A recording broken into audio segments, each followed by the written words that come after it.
You're watching Michael's Basement Review, brought to you by GeekMontreal.com.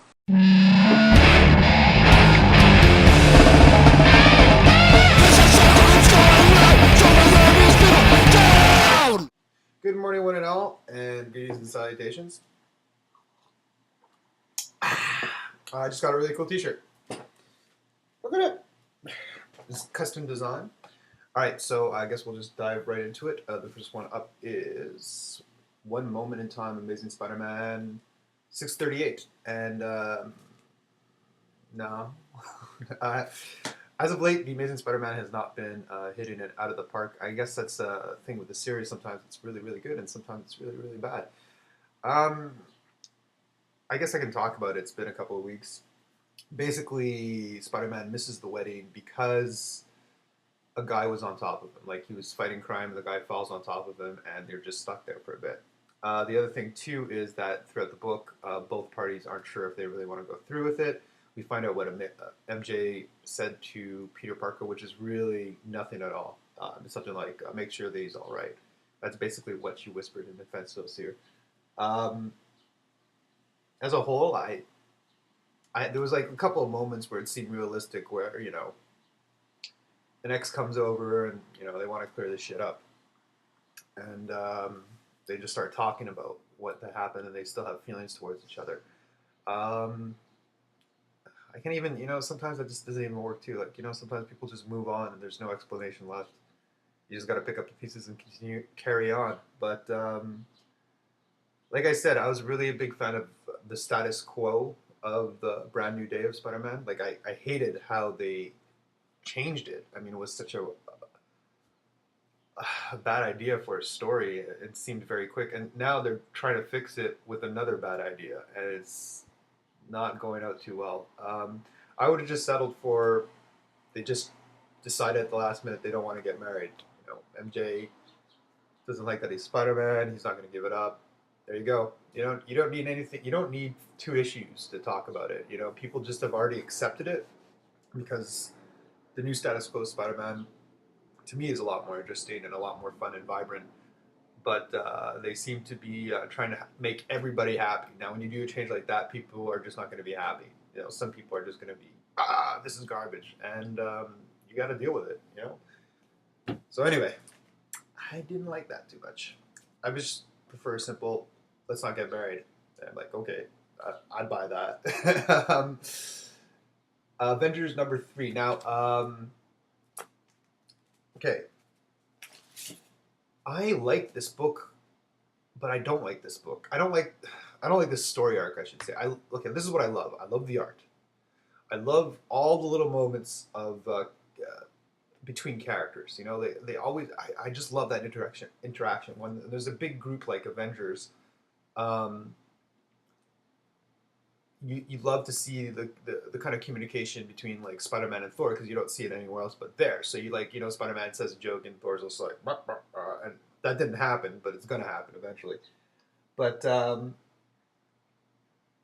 yeah, that's what I like. I like that character interaction between the teams, and Bendis has a really good knack for making funny, witty dialogue. And there's also a little bit of other character moments, like you see people bonding and whatnot. Now, another thing that I do like, it's really action paced. Like, I mean, it's just like bam, bam, bam, bam, bam, bam, bam. But in the first issue, it was kind of just the team gathering, which I get. It's a number 1 issue. This is the whole team coming together and seeing how they're going to work. The second issue, it was they're going to go pick up the after they got this big attack from the future time. They decided to drop everything and go pick up another member of the team, and that's my problem with it. I mean, you got something going on in the first issue that's gonna build up to somewhere else, and then all of a sudden, just like, okay, we're gonna do this now. Like, we're gonna change the direction of the book completely, and we're gonna do something else. And this is exactly what happened in the third issue too. Like, it seemed to me like they were about to go forward in time, and then out of nowhere, they get this big attack, and they're just like, okay, we're gonna have to deal with this now. And the whole point of this arc is that they have to go somewhere and fight the future versions, children of themselves, and they haven't even gone to that point. 3 issues in, they haven't got to that point because the book is just going, burp, burp, burp, burp, burp, burp, burp. And they just need to get the book going in one linear direction as opposed to going all over the place because it's just going to get more and more frustrating. Now, every single issue in the thing, it's really high action packed. Like, I mean, this issue number 3 was just, I loved it because it was just a lot of crazy fighting, but it just didn't really make sense how they started getting to fight there. So I mean, I'm a little nitpicky at that. Like, I do appreciate a big action book between like the top players in the Marvel universe. There's just like this huge villain.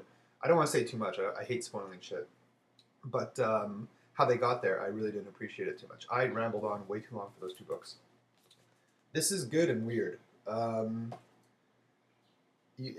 really don't see Batman going through time and traveling through all these multiple. You know, Batman. The whole mythos of Batman is very simple based. It's like he's a bad guy, and he scares bad guys. No, sorry, he's a good guy that scares bad guys through very, very intimidating methods, and that's pretty much Batman. Now you put him in this different element, which is good because you gotta change it up. You gotta mix it up. You gotta make something different going on. Time, it's tricky. Going through time traveling, it's tricky. There's a lot of cool scenes in this book. Jonah Hex is in it. I love the 2. I like seeing Bruce Wayne versus Jonah Hex. That was pretty cool. I'm like, I have to reread Grant Morrison's books because I can't get it the first shot. Like, I'm not that smart. New Avengers. I'd like to know what the mission statement of this book is. I think that it's a really good book. Once again, there's great team interaction, and it seems like they're coming together. But beforehand, the New Avengers were always kind of like the underdog, you know, going against the big guys. Ever since even like when it first came out, the only powerful guy on the team was basically Sentry, and he wasn't even in the book because he was just too crazy to deal with any of the problems. So it always seemed to me that there's a stronger force and this less powerful team trying to take on this opposing force, and especially going through Civil War and then Dark Reign and then the Skrull invasion and then this thing.